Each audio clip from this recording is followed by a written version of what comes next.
The Galactic Defense Academy's pristine training hall had always been a source of pride for the Zilithian instructors.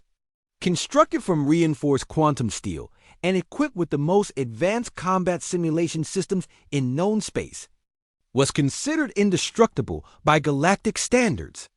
That was before they met Lieutenant Sarah Chun, instructor. Vextar's 4 eyes blinked in sequence as he reviewed the human's file for the 3rd time that morning.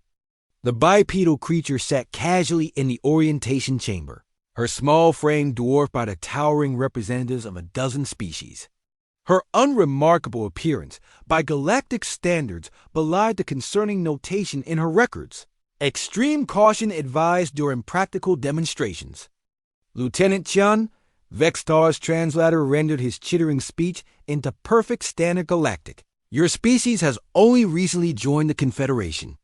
We understand that human combat techniques may be primitive compared to advanced civilizations, but please do not feel discouraged. Sarah's lips curved into what her file described as a smile, apparently a non-threatening human expression, though Vextar found it oddly unsettling. Thank you for the consideration, instructor. I'll do my best to keep up. The first phase of training proceeded normally.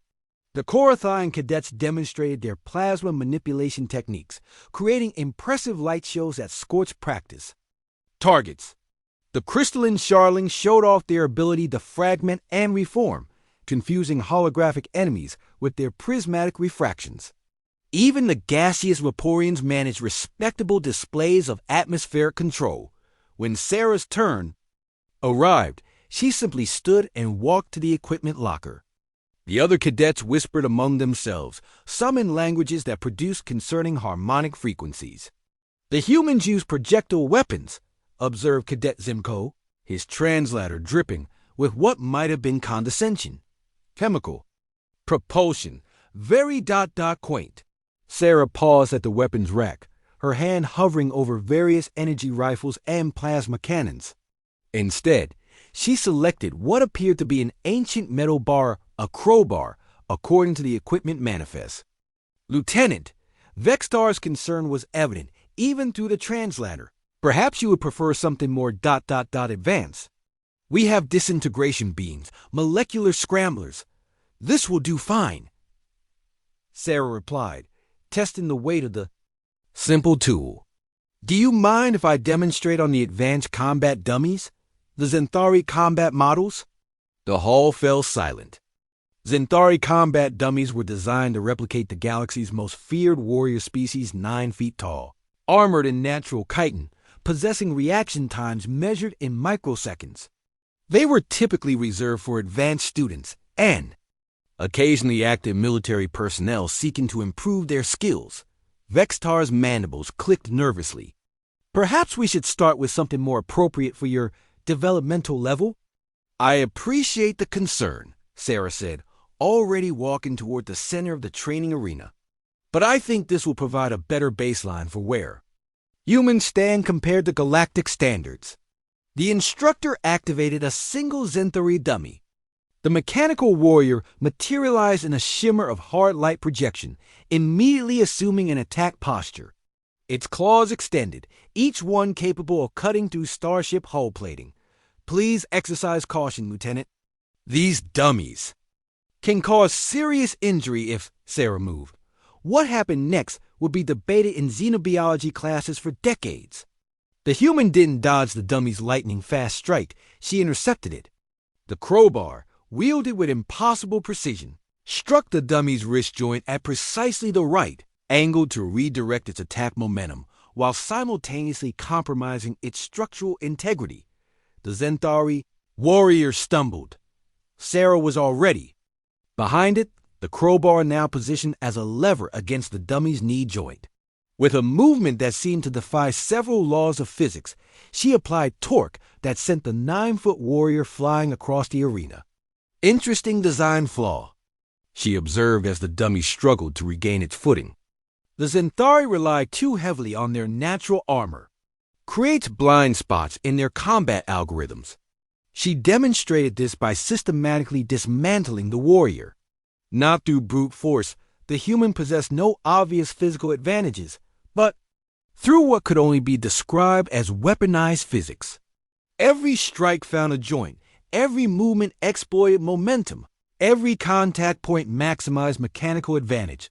When the dummy finally deactivated, its scattered components smoking across half the arena, Sarah turned to the stunned assembly. Could we try 3 at once? I'd like to test a theory about pack coordination. Vexstar's translator failed completely for several seconds. When it came back online, all it managed was a repetitive clicking sound. Lieutenant Chun, he finally managed, what exactly did they teach you at your military academy? Sarah's smile widened slightly. Engineering, mostly, with a minor in creative problem solving. The 3-dummy demonstration lasted approximately 47 seconds. By the end, the training hall's quantum steel flooring bore stress fractures, 2 wall panels had been compressed beyond recognition, and the arena's gravitic stabilizers were emitting distress signals. But it was the 5-dummy test that necessitated. The evacuation dot Sarah had politely asked if she could try something she'd been working on. The instructor, by now convinced that human modesty was some form of psychological warfare, nevertheless authorized the demonstration.